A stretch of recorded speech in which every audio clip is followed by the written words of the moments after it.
มมติงานละ2 3 4 6เนาะ6ไปใส่นี่หันวงเดี่ยวบ่หรือคู่วงเดียวโอ้วงเดียวคันว่าสิตัวนี้นะสิเฮ็ดระเบียงอยู่นี่บ่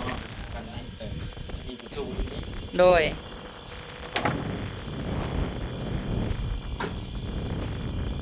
กันโค้งยาวเลยเอ็มติ๊กอยู่นี่เลยเรียงหมดกระดานงาม คนละพักแม่นคน โอ้แม่นแหละเนาะ อืม อันนี้หันจอดเฮ็ดระเบียงบ่นี่อ้าย พนัก นี่ลูกปิ่งเพิ่นเด้อ โอ้ อย่าถามเพิ่นนะใส่บ่โหเกี่ยว อันนี้เนาะอันนี้ระเบียง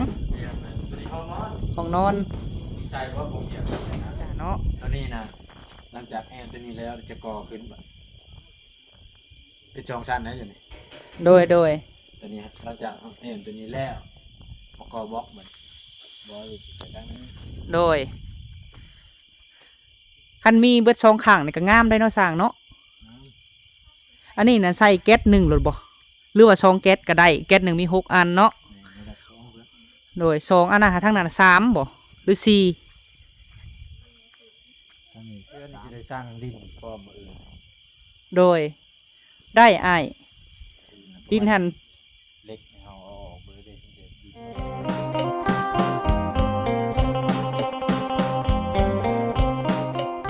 กราบทักทายสบายดีพ่อแม่พี่น้องป้าลุงเนาะ FC หักแพงเบิดสุขุสุคนได้พี่น้องเด้อเนาะพบพ่อบาวพามีบรรยากาศกลางคืนพี่น้องเอ้ยมื้อนี้มานอนดินใหม่พี่น้องเนาะเอามานอนที่ใหม่สิมาอัปเดตเทือนซานแม่บิ้งพี่น้องเอ้ยบรรยากาศตอนกลางคืนให้เบิ่งเนาะว่าสร้างเพิ่นขาดเรือยังแน่เนาะพี่น้องเนาะที่เพิ่นให้เฮาสร้างพี่น้องเอ้ยเพราะว่ากลางเว้นได้ยินเสียงเพิ่นตัดเล็กแหละเสียงมันดังแล้วเขาถามกันแบบบ่รายละเอียดปันใดพี่น้องเลยไปเนาะจังใดคลิปนี้สิไปถามทางสร้างเพิ่นก่อนพี่น้องเลยว่าสิเป็นจังใดเนาะไปจังใดเฮาเข้าไปเบิ่งน้ำกันนี่มาโยมากลางเว้นได้ยินแต่เสียงเนาะมื้อนี้บุกมากลางคืนเลยพี่น้องมาหาสร้างเราสบายดีบ่เห็นฮอดหน้าฮอดตาขึ้นไปหาบ่ได้แล้วสูง3ย่านเฮ็ดหยังเนาะวันทองกับท่านได้เมื่อบ่พี่น้องเอ้ยสิเอาลงมืออื่นพุ่นแหละตอนนี้กาเวลา7 โมงเนาะอยู่ดีมีแห้งบัจุคนเนาะสั่งปีใหม่จักโมงนี่ก้าวสิเลิกนี่จักน้อยบ่ปลาไผ่ขัวไข่ค่ะพวงบ่อย่าให้มันไหม้ได้พวงเอ้ย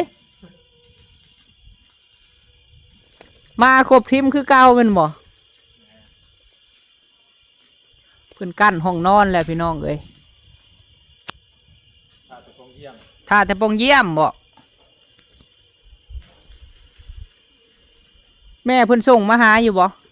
ส่งที่นี่ครับไปตอบกับนิด โอ้ เราส่งมาดิ โดย เรื่องวงกบแล้ว เพิ่นสิเอาเป็นไม้บ่หรือว่าเท่าใดส่งมาที่นี่ว่าจะได้เป็นไม้ โอ้คันว่าแม่เพิ่นให้เฮาไปเบิ่งก็สิไปเบิ่งมื้ออื่นญาติเวลาไปเบิ่งพี่น้องเอ้ยเพราะว่าคลิปนี้ถ้าบ่ทันเอาลงมือวันที่2คืนวันที่2ก็สิเอาลงวันที่3มื้ออื่นพุ่นแหละพี่น้องโอ้เราก็บุกมาหาช่างได้เหมือนกัน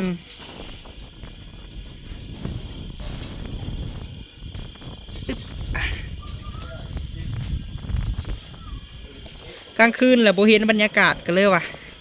บุกมาหาเลยโดยปีใหม่บ่เห็นหน้าเนาะสั่งเรานี่ป้าโทปีใหม่จน3 โมงเช้ากว้างแล้ววะคนลุกดิหนาวกว้างเนาะสั่งเราเนาะป้าขักแท้นี่เนาะเฮากะหากะหินตั้งแต่เฮาใหญ่มานี่กะหากะหินเพิ่นเฮ็ดโครงเล็กพี่น้องเอ้ยแบบแน่นหนาแห้งเนาะของแม่นี่เนาะโดยทางใดทางออกนี่อ้ายทางนั้นบ่ประตูค่ะ ตัวนี้นะ โดย มันอยู่ดีแล้ว โอ้ทางย่างกลางแม่นบ่หรือว่าอะไร ตัวนี้นะ โดย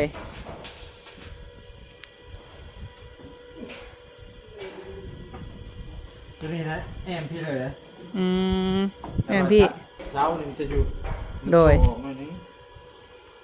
มันการนี้อย่าง อันนี้ก็ห้องนึงแม่นบ่ ตัวนี้เป็นเด่นหอม ออกทางไหนบัดทางนี้ ตัวนี้มึงเคยอยู่พี่เห็นนะ โดย วันเอายังบนมีบุกบกแล้วจะตามเป็นตามมาใส่ดีได้ โดย แบบแน่นหนาคักเนาะโอ้ ตามวางไว้ในบนนี้ โดย แต่ตามนี้ ไอเราฮู้บ่ว้าวกันอยู่กับแม่วะบ่ได้คิดได้ว่ามันสิออกมางามขนาดนี้ฮะผลงานสร้างเนาะว้าวกันอยู่ได้กับแม่ กับสาวบุญเฮาก็เว้าว่าบ่คิดว่ามันจะออกมางามแบบสี่นะแบบมันแน่นเนาะสร้างเนาะ แม่น มันแน่นหนาคักพี่น้อง ห้องน้ำเขาบริจูงกันไหนแล้ว โดย แต่ว่าห้องน้ำเนี่ยไว้จะเพชรอันนี้เด้อ โดย เพราะว่าห้องน้ำเนี่ยเขาจะมุ่งเอาใส่ประตูอยู่นี้เนี่ยมันบ่ได้เนาะ โดย เวลาเขายางจะมุ่งเอาใครเนาะเวลาเขายกใครมันกว้างไปเลยเลย โอ้บ่อันสร้างอันบ่นนี่หันฮะอันนี้สมมุติเนาะเว้าแต่เฮาดอกอันนี้หันเนาะแต่บ่ฮู้ว่าแม่เพิ่นสิเฮ็ดนํหรือบ่กะอันนี้เว้าแต่เฮาเนาะอันนี้หันสมมุติว่าเฮ็ดแนวใดก็ได้ที่ว่าย่างแล้วบ่เฮ็ดแบบว่ำลงแบบซี่นะ เพราะตัวนี้นะมันนับมาพี่ โอ้ ถ้ามันได้ลงมาตรงนี้มันจะมาขาย โดย ตามคนออกแบบมา อันนี้ออกแบบถ้าว่าแม่เพิ่นเบิ่งอยู่ตอนนี้เนาะ แน่นเพราะว่า โดย ให้มันจงวางห้องน้ำเนี่ยพวกยาวให้มันได้3 เมตร โดย แต่อยู่นี่ให้มันเหลือ1 เมตรเลย โอ้ ถ้านั้นเอาไปย่างลงมามันจังบ่ว่ามันนะ โดยอ่ะ เอาลงมาปั๊บมันจะไม่ใครสมมุติคันประตูอยู่นี่เลยไปผมว่ามันพอมานะ อ้ายอันนี้เฮาถามอีกเนาะสมมุติว่าลงไปแล้วบ่อยากให้มันตกปั๊บนี่ฮะเฮาสิหาวิธีเฮ็ดจังได๋ คันใดคันหนึงเป็นไง บ่ ใส่คันใดคันหนึงก็ได้ อันนี้ว่าสมมุติเนาะโดย เพราะว่ามันเป็นปูนได้อยังยกขึ้นก็ได้ ถ้าเฮาสิเอาใส่อีกอันไหน เอาเฮ็ดคันยาวเลย โดยคันบ่สั้นก็เฮ็ดคือจะเว้าแหละไปทางข่าวน่ะซึ่งเล็กอันนี้แมันบ่ แม่เอาจงมาแม่นๆเลย โดย ให้มันเป็นพวกเอา โดยเป็นมาคันอยู่นี่ของมัน ขันหันเนาะแล้วก็หวังเติบได้หัน แต่ว่า เนาะ คันมาคันอยู่นี่นะเอาได้เห็นคันใดเอาได้ โดย คันหนึง แล้วเฮาสิทายให้แม่เพิ่นเบิ่งว่าเพิ่นสิเอาแบบใดหั่นน่ะอ้าย คันใดอยู่ในคันหนึงก็ โดย เหยียบขึ้นให้คุยนี่เลย สั่งเราปานนี้หันโตแอมหันเฮาเห็นแม่เพิ่นส่งมาอยู่แบบแอมหั่นนะว่าเพิ่นสิใส่แบบใด แม่เนี่ยเพิ่นส่งมาช่องเทื่อแล้ว ปานนี้หันคือแม่เฮาส่งบอกนี่มีบ่แบบหันหาอ้าย นี่โรงงานเจอสวรรค์เอามีคนเดียว โอ้ โรงงานตัวนั้นโดยเฉพาะ เอา เลย มีก็เอาแบบนั้นสิบ่ดีก่อนบ่เนาะเพราะว่ามันสิเก็บเสียงแล้วก็มันสิบ่มันก็สิคักเฮาว่าแบบซี่หั่นเนาะ มันเรียบเลยเลย โอ้ เพราะว่ามันมีล็อกมันเขาเห็น โดย ช่องวางมันเอาประกบใส่กันปักเลยคือ เอาแบบจะเว้านี่ก็คักคือกันคือแม่เพิ่นว่านี่ค่ะ เพราะว่าเขาเอาตัวนั้นมาเฮ็ดเพดานเลยก็ได้ แม่นบ่ แม่นมันเขาเฮ็ดเพดานเลยตัวนั้นลายมันเป็นลายใหม่นี่ก็มีไปถามแล้วบริษัทครับ เขาว่าแนวใด มันได้เบิดเหรอ ได้เบิดเนาะ เพดานเขาส่งมาให้คน แต่เฮาว่ามันก็สิงามได้เฮาว่าแบบซั่นเนาะ ตัวบริษัทส่งมาก็มี ใส่เอามาเบิ่งดูค่ะ ไปมีคนดูแบบเนี้ย มีครบเบิดเนาะสร้างนี่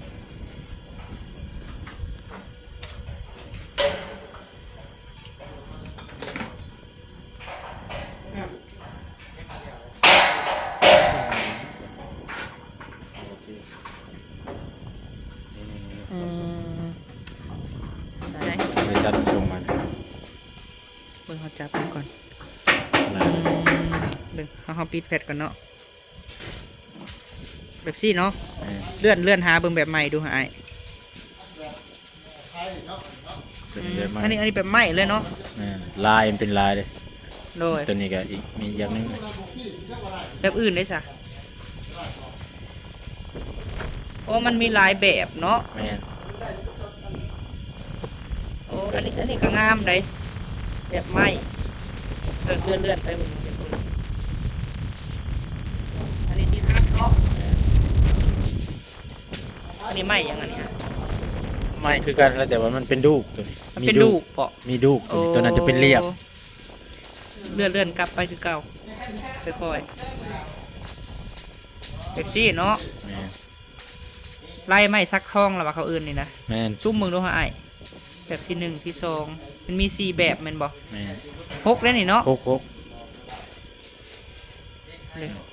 เลย ทีนึง เบิดระบบอันไฟหน้าจอฮะ อันให้เพิ่นเล็งไฟก่อนโอ้บ่มีจะขีดเนาะไฟเพิ่นก็เอาเล็งคือมึงดูช่างเนี่ยอ่ะโดยแบบที่แบบนี้เนาะแบบนี้ A11 เนาะ A14 อันนี้เอาไปอีก A40 A50 A17 เป็นจงมาให้ โอ้ โรงงานตั้งอยู่ในเมืองเลย เดี๋ยวจะให้แม่เพิ่นเบิ่งนะถ่ายให้แม่เพิ่นเบิ่งว่า เป็นดูก อันนี้เป็นดูกเนาะ อืม เป็นดูกนี่คือแม่เพิ่นส่งมาแม่นบ่ แม่นดูกตัวนี้ก็เป็นน้าน้อย โดย เป็นหน้าน้อย เป็นดูกตัวนี้ โดยอยู่ลาวเฮาก็มีเนาะสร้างเนาะแบบสิเนาะเดี๋ยวเฮาสิเอาคลิปลงให้แม่เพิ่นเบิ่งว่าเพิ่นสิเอาแบบใดหั่นน่ะเนาะ เพราะว่าคนงานราคามันก็บอกในนี้เลยนี่ราคา เท่าใด รา นี่ คา ฮะ หน้าห้านเนี่ย199,000 ราคาติดตั้งบ่นะคะ249,000 แม่น เพราะมันก็พอฟังอยู่เนาะเดี๋ยวถามแม่เพิ่นก่อนนะเพิ่นสิเอาแบบใดหั่นน่ะ ความยาวนะ สั้นเจ้าส่งไงครับอันนี้หั่นโตอันขันห้องบ่นี่ฮะ ตัวนี้นะแอมนอกก็ได้ โอ้ ในก็ได้ เอ็มนอกก็ได้ในก็ได้ แม่นได้เบิด เพดานก็ได้ เพดานก็ได้ตัวนี้ โดย มันเป็นเรียบ หลายๆเจ้าส่งให้เฮาในเด้ออ้ายส่งมาเบิดหั่นทาง Facebook แล้วเฮาสิส่งให้แม่มื้ออื่นนี่เฮ็ดหยังนี่อ้าย มื้ออื่นนี่ว่าจะได้วงกบ วงกบ เพราะว่าเขาจะได้ตีเล็กเส้นนี่มันเบิดเลยเพราะว่ากันบ่มีวงกบเขาตีบ่ได้เอาจงวางไว้บ่ได้ โดย มันก็คือแก้วได้บ่จงไป โอ้ ไม่เลย อันถามก่อนอ้ายวงกบนี่หั่นสิเอาจากปองลองไล่เบิ่งดูค่ะ โดย ตามเพิ่นว่าใส่อยู่นี่นะ2เนาะเอามันก็2เลยอยู่ทางหน้านะ2เป็น6 โดย มาใส่ทางนี้2 4 8 10มาใส่อยู่นี่ สอง 2 โดย สมมติงานละ2 3 4 6เนาะ6ต้องใส่นี่10เฉพาะอยู่เทิงของเดียวนะ โดย 10แต่ว่าคันเพิ่นว่าอยากได้ห้องตัวนี้น่าจะใส่3 โอ้ใส่ผ้ารอเบิ่งแหน่ อยู่ในนี้นะ โดย คันว่าสิใส่นี่ อยู่นี่3เนาะอันนี้หั่นวงเดียวบ่หรือคู่ วงเดียว โอ้วงเดียว เดียว โดย เป็น12 โดย คันว่าใส่แต่ว่าตัวนี้ก็จะถามเพิ่นอีกนะคันว่าสิตัวนี้นะสิเฮ็ดระเบียงอยู่นี่บ่ได้ โอ้โดยอ้าย เนี่ยคันนี้แต่มีประตูอยู่นี่ โดย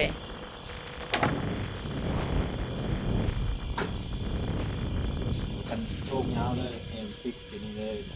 ไอ้แบบเรียบ โดย เป็นไรก็ได้เนาะโอ้ยสันฮันจะเอาคลิปนี้ลงให้แม่เพิ่นเบิ่งจักหน่อยนี่แหละ กันว่า มันจะบ่งามอยู่เพดานกันว่าห้องยาวเลยนะ เพราะว่าเพดานมันจะแวบลงเลย โดย กันว่าเฮาคั่นอยู่นี้เพดานเพียงไปเลยเนี่ย โดย ราคาแต่คุณมานะ โดย เพราะว่าตัวนี้มันแบบมันต่ำกว่าเลยต่างอย่างนะมันจะเจอลงกันเพดานกันว่าเอาตัวนี้เฮาเฮ็ดระเบียงนะเพดานมันงาม คนละพัก แม่นคนละ โอ้ ฝั่ง แม่นแหละเนาะ อืม เพราะว่ามันสิต่ำลงมานี้ ไล่มาอันอยู่เทิงนี่มันถืออยู่12ป้อง 12ปองของเดียว โดย โอ้วงเดียวนี่ หรือว่าเฮาสั่งอันเฉพาะอันตัวเทิงมาก่อนเนาะไอ้เนาะ และประตูใหญ่วงหนึง อันที่ว่าประตูใหญ่นี่เพิ่นเอาเป็นไม้แม่นบ่ แม่นไม่ลายมังกร ลายมังกร แล้วก็อยู่ในทางเข้าห้องเนาะประตูเข้าห้องนี่นะ โดย มีกองแล้วก็เข้าห้องน้ำนี่เป็นชาม สิเอาไม้เบิดเลยเนาะ แม่น โดยแล้วก็อยู่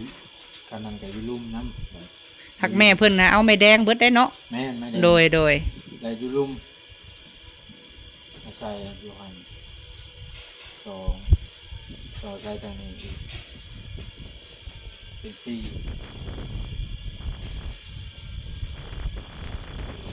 เป็นสี่ กันว่าจะใช้ที่ข้างหน้าใช้ข้างหน้าก็ได้ ก็ทั้งลุ่มบ่ แม่นลูก หรือว่าเฮาเป็นส่วงก่อนบ่อ้ายเอาเฉพาะทางเทิงก่อนบ่ มันยันน้อยแล้วมันจะช่วยเอา มันก็บ่น้อยได้10กว่าเลยทั้งตัวใหญ่อีก บ่ต่ำเลยเฮาว่าอัน 3-4 หมื่นบ่ได้อ้ายเอ้ยเพิ่นส่งขนาดสำของเฮาสำนั้นเพิ่นยังส่ง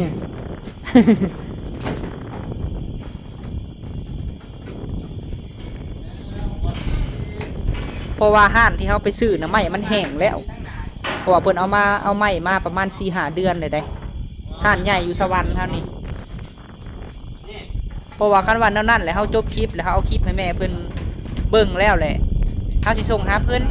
คันว่ามื้ออื่นเพิ่นให้เฮาซื้อแหละเฮาสิไปโดยย้ายเวลาไปถ้าว่าเพิ่นให้บุญไปซื้อทางพุ่นก็ได้หั้นนะแต่ว่าในสวรรค์เฮาว่าห้านใหญ่เนาะจะว่าบ่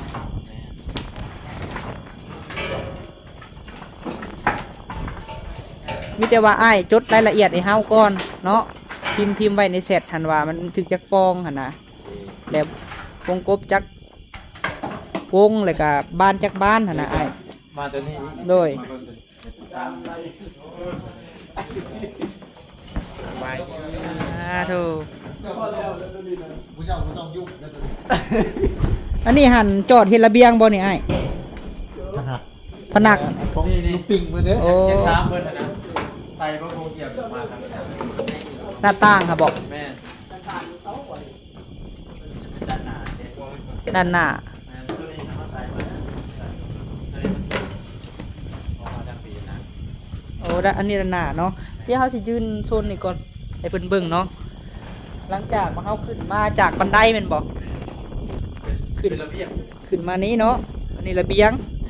ตัวนี้ห้องนอน ห้องนอน ใส่พระโคเกียบนะ เดี๋ยวถามแม่เพิ่นก่อนอ้ายเอ้ย ดูนายเนี่ยสนใจ อันนี้หันประมาณปองหนึงแม่นบ่หรือสองเนาะสองทั้งหัวก็สองปูก็สอง ของมันมีแต่สองห้องนี้ครับใช้เป็นซี โดยคันใส่เฮากับคันบ่เฮาบ่เปิดก็ได้เนาะ ได้แต่ว่าคำว่าใช้แหละปิดเลย โดยส่วนว่าใส่ก็2 4 6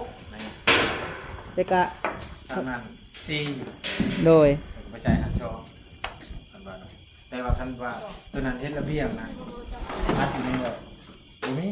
มีแต่ประตูเลยออกไปเลยอ่ะ โดย บอกอย่างนี้นะคันว่ายันว่าเพดานมันขี้ล่าอันนี้ โดยคือเขาเว้ากันที่นี่แม่นบ่ แม่นมันจะเป็นผักไปผักเราเลย โดย แต่อันนี้หันเฮ็ด2ผักนี่ก็งามได้เนาะเพราะว่าทางลุ่มมันต่ำแน่หั่นเนาะก็งามคนละแบบหั่นนะบัดนี้มาถามไอ้เราทางนี้ก่อนบัดนี้ตัวระเบียงนี่หั่นนะอ้ายที่ใส่หันแม่นบ่ที่จอดหันอันนี้หันยังบ่ทันจอดใส่นี้แม่นบ่ เด้อากระเสียมเลยใช่ไหม โอ้โดยโอ้คักแท้นี่เนาะ มันงกอันนี้ตัวสั้น โดยคักแบบเพียนบรรยากาศเนาะนี่บรรยากาศคัก ใหญ่จะอยู่ที่รถระวังมีรถคือ ตู้ใหญ่อยู่นี้เนาะไอ้ายเนาะ โอ้ไม่ชื่อเล็กขึ้น โดยมีแต่ว่าไอ้ายจดในห้าว่าขนาดใดแบบใดฮะนะเนี่ยเขาสิลงคลิปให้แม่เพิ่นเบิ่งคลิป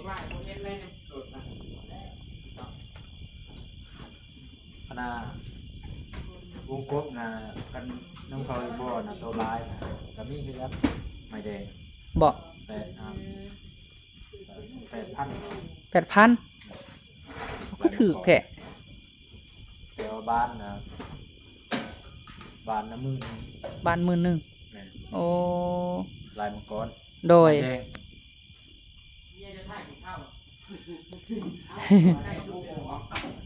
สำหรับวันนี้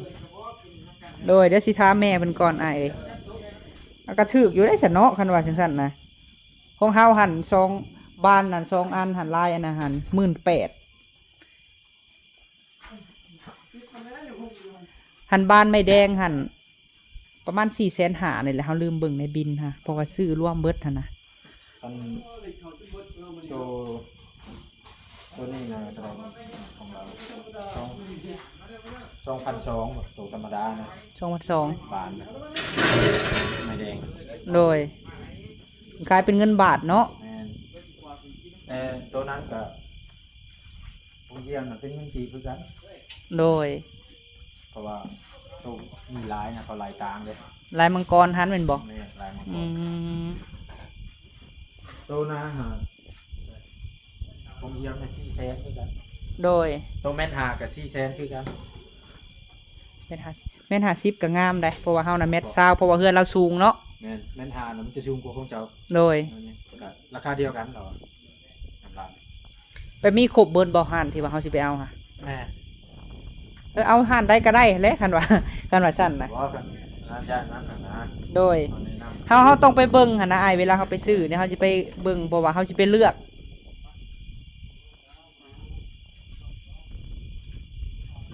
เพราะว่าห้านที่เฮาไปหามันมีหลายเด้เฮาเลือกสบายแล้วสิถามแม่เพิ่นก่อนเนาะ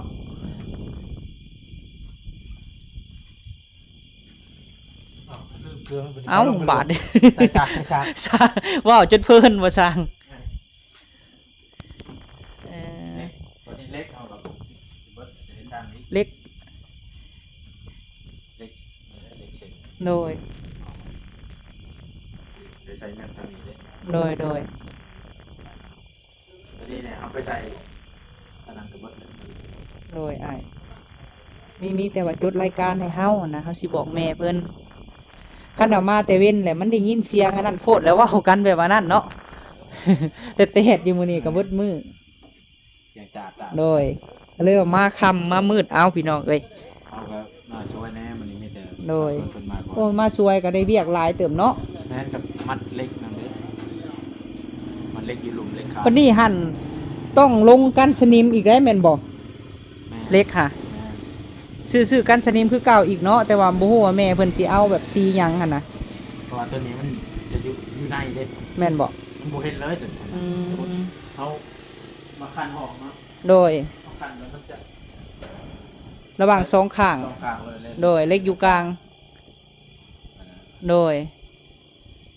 แต่กระทาก็ดีได้เนาะ ว่าสีเดี๋ยวนี้ยังปองหนึง ยังปองหนึ่งบ่ ในสีกันชนิมนะ โดย สีดำ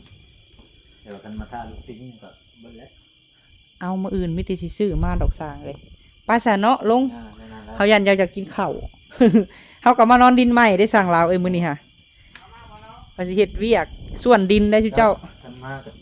ต่อตัวนี้แล้วนี่จะได้หน้าชนิม เอาท่ออีกมันบ่ หน้าครับ อันนี้นะบ้างใช่ไหม อ๋อ บ้างเขาเป็นยังดอกอันนี้ได้ตัดได้จงอยู่ โดย มีแต่ว่ารายการแบบใดเลยอ้ายเขียนให้เฮาเลยในเซตเนาะ เพราะว่าเล็กนี่โอ้ก็จะมีช่างใหม่เลย โดย เพราะว่าอยู่นี่นะเล็กตัวนี้สิตัดออกเลย ตัดบ่ ตัดออกมันเป็นเสาปูน สาปูน แม่กันเล็กแล้วมันยันมัน ทำน้ำหนักบ่ได้สิบอก เพ เล ราะ ย มันน้ำเลยมันฉุกมัน โอ้ ยันมันเนี้ยกันนะ โดย ตัดตัดอันนี้เป็นเสาปูนเลย โดยไอ้สาเนาะ ตัวนี้นะหลังจากแอนตัวนี้แล้วจะก่อขึ้นแบบเป็นช่องชั้นนะอยู่นี่ โดย ตัวนี้หลังจากแอนตัวนี้แล้วเอาก่อบล็อกมัน กันอันน่ะเนาะ มันกันตัวนี้เด้ กันไหม แม่น อย่าน้ำพุ่งใส่ไหม แม่นจะก่อบล็อกขึ้นไปเลย สุดเลยเนาะไอ้เนาะ แม่น โอ้เอฟซีบนเห็ดอันเครื่องไม้เครื่องปูนนี่ กัน ปันนี้คอยชิลงเนาะได้บัดเดี๋ยวบันทอง สิลงเราได้บาทนี่โอ้ยจับกันไดให้เด้อสร้างเด้อเบิ่งในพี่น้องเอ้ยจับได้สร้างเอ้ยคันเฮาบ่ขึ้นเฮาก็สิบ่เห็นน้ำสุเจ้าเด้ ยังชายไม่เปลี่ยน ถ่ายหั่นแหล้วมึงนี่ ทางลูกแก้วนี้นี่ตอนนี้ทางลุมเอาลุมทางลุมแล้วบาท โดยอ้าวเบิ่งก็เบิ่ง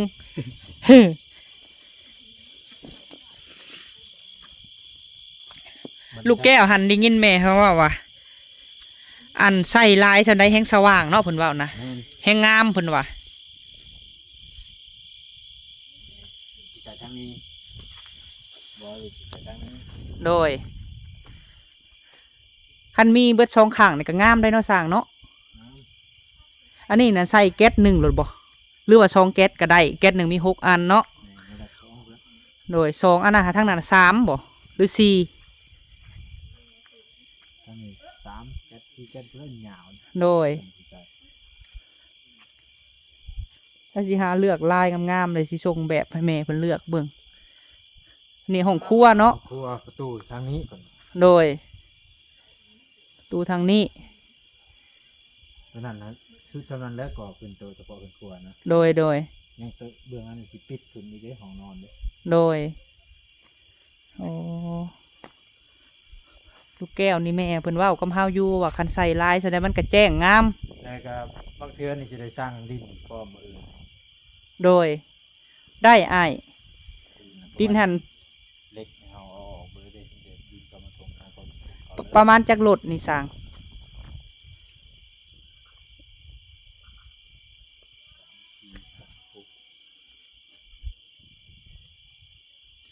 อันบนท้องบ่เปิดเพลงเด้อ อยู่ในนี่ประมาณอยู่7 รถ 7รถเนาะโดย โดยเฉพาะทางนอกนี่ก็ทางล่างเป็น เอาทางในก่อนเนาะอ้ายเนาะ แม่เอาทางไหน โดยเพราะว่าช่วงนี้หันคันเฮาอันให้รถเพิ่นเอาเข้ามาเลยรถมีรถไทยเพิ่นยู่ให้พร้อมหั่นนะ แม่ ต้องได้ถอกอยู่นอกบ่ได้เนาะ แม่นทองระวัง แม่นเพราะว่ารถเพิ่นเข้ามาเลยเพิ่นเหยียบให้พร้อมมารถไทยหั่นมันก็แจบคักหั่นนะ คานเอากระแหงคานเลย โดยมาน้ำคักๆเนาะแน่นคักและห้องครัวนี่กว้างเนาะกว้างคักอยู่พี่น้องเอ้ยห้องครัวห้องน้ำทั้งลุมอยากแห้งบ่กินข้าวบ่เอิ้นนี่เนาะ คือสิคำใหญ่เว้ย ตัวนี้นี่ประตูนี่ครับ โดย ประตูเข้าห้องนอนนี่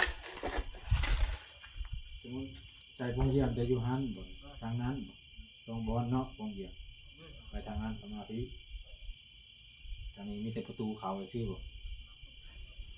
ทางนี้อันใดสร้างคิดว่าจังได้สางงามฮะอันนี้ฮะประตูใหญ่บ่อ้าย บ่แล้ว ประตูห้องนอนเนาะ ประตูห้องนอนนี่ โดย แต่ว่าคันบ่เฮ็ดคือได้เพื่อนพอหอยนาเราจะใช้ประตูทางเขาเลยประตูพงเยี่ยมเลยซองผักค้าง ช่องพักข้าง แม่ ก็งามอีกแบบได้แบบสันเนาะ แม่ของเรา โอ้บัดนี้ฮะทั้งข้างนี่ต้องซองอยู่แล้วเนาะอ้ายเนาะ แม่ ข้างนี่ฮะซอง อันนี้ ซองนี่งามนี่ข้างนี่ ใส่เสื้อตู้ข้างนี้ โดย สอง อันนี้ฮะยังสิก่อขึ้นอยู่ละวันนี่ฮะ ยัง ก่อขึ้นซ้ำอันนี้บ่ จำนี้คือกัน โอ้พอดีอ้ายงามได้ฮะว่ะข้างนี้ซองบ่หรือ3สั่งเหลาคือกว้างเนาะ3กับบานเดียวก็งามได้เนาะอ้ายเนาะมันก็สิมีแบบสีสันอันนี้หันช่องนึงแม่นบ่หน้าต่างเนาะทางนั้นก็2เนาะข้างนี้ทางเฮือนตู้ค่ำนี่ว่าสิลมคุ้มนี่แล้วนี่ข้างนี้ถ่ายให้แม่เพิ่นเบิ่งข้างนี้ เพราะว่าคันเอาได้ทมกับมื้อเทื่อเฮ็ดอยู่เทิงกับ3คนกับบ่ได้แบ่งอยู่เบิ่งนั้น โอ้สิแบ่งเวียกกันเนาะโดยมีแต่ว่าจังสั้นแล้วเนาะช่างเนาะ เด้อ เราได้แล้วสิส่งหาเด้อ เฮาก็สิเอาคลิปให้แม่เพิ่นเบิ่งก่อนเพราะว่ากลางคืนตอนนี้ก็เบิ่ง8 โมงแล้วพี่น้อง สิเอาในนี้ตัวนี้นะสิแอมเบื้องห้องน้ำหันตัวนี้มันเป็นแผ่นปูนเลย แอมเบิ่งห้องน้ำ แอมตัวคันห้องตัวคอย2 คันนั่นเองหลังจากแอมตัวนี้เราจะก็อินบ็อกทับเลยโบเห็นเลยตัวนี้ บ่เห็นเลยเนาะ แม่น โดย นี่แต่กันนั้นสิไล่ตัวนี้ให้มันเต็มห้องนั้นเลยแล้วก็จังสิเอาแผ่นตัวนั้น โดย กันว่าแม่นะ จังได้ก็เบิ่งน้ำกันเนาะสร้างเนาะเฮาก็ได้ ว่าตัวนี้มันถึงน้ำกับบ่เป็น โดยวันทองเอ้ยจังหน่อยจะปกปูนหน่อยเด้อโดยปกปูนไว้แน่ปกปูนปกหยังไว้แหละ บนพื้นเขาเล็กกลุ่มที่นี่ โอ้ปกปูนปกหยังไว้ เล็กคันไดนี่เรียกอะไรก็คือตั้งบอกคันไดนี่จะเอาเล็กเลยเด้ โอ้ สับลงมา มีแต่ว่าอ้ายเขียนรายละเอียดในเฮาแบบว่านั่นแหละเฮาสิ สับจนเล็ก โดย นั่นลายให้เป็น โอเคโอเค สับจนวงกลมแล้วเอาสิได้ โดย เอาที่ชงให้เจ้าบ่เดียวเลย แต่ว่าเป็นเล็กเป็นหยังที่ว่าขาดเรืออีหยังก็บอกเฮาสร้างเอ้ย แม่นเพราะว่าคือเรื่องวงกบน่ะสะบุญกับประสานหาเฮาอยู่ โดย ว่าอย่างการแม่ก้อนว่ะ ได้ ไม่ได้ว่าเจ้ากับสะบุญน่ะประสานกันจะให้สะบุญกระสร้างเจ้ากระสร้างอัน แมนโดยแล้วเฮาก็สิถามแม่เพิ่นตื่มคลิปนี้ละเอียดคักได้เนาะบอกว่าอธิบายให้แม่เพิ่นเบิ่งแบบละเอียดคักเนาะสร้างเนาะ คือแม่ก็คอยเราก็เว้าเลย โดย ยันว่านั่นนะนี่แต่ว่าประสานกันเจ้าบ่ได้สร้างบ่แล้วก็ช่าง โดย เอาขอบใจเด้อไอ้เราเด้อโดยสบายดี เอาพี่น้องเอ้ยเห็นเนาะคันว่ารายละเอียดแบบใดแม่เพิ่นเบิ่งคลิปแล้วบ่าวพอมีสิเอาคลิปลงให้แม่เบิ่งมื้อนี้แหละเนาะเอาลงคราวเดียวดอกพี่น้องเอ้ยมื้อนี้หั่นว่าสิเอาลงมื้ออื่นคือสิบ่ทันดอกพี่น้องเอ้ยให้เบิ่งบรรยากาศกลางคืนเด้อพี่น้องเด้อเนาะเฮือนชานพ่อฮักแม่ฮักป่าวพามีพี่น้องเอ้ยอยู่ทางต่างประเทศพุ่นแหละเนาะเฮือนแม่บิ่งกับพ่อเพชรบรรยากาศเบิ่งได้พี่น้องชมจันทร์เนาะกลางค่ำกลางคืนพี่น้องเอ้ยมื้อนี้บ่าวพามีมานอนที่ใหม่ได้พี่น้องมื้อนี้สิเฮ็ดเวียกแน่เนาะแต่มื้ออื่นคันแม่เพิ่นให้สั่งเครื่องก็สิไปสั่งเครื่องพี่น้องเอ้ยโดยกลับเด้อวันทองเด้อไปลงคลิปก่อนเด้อแล้วสิออกไปอันคนดินข่อยก็ได้ไปพี่น้องเอ้ยงามแฮงเนาะเฮือนกลางค่ำกลางคืน โดยป้าพี่น้องเอ้ยขอบบุญขอบคุณสุหมองสุบอนนะพี่น้องเด้อเนาะถูกกำลังแหงใจสำหรับคลิปนี้ลงคลิปก่อนพี่น้องเอ้ยกล่าวคำว่าสบายดี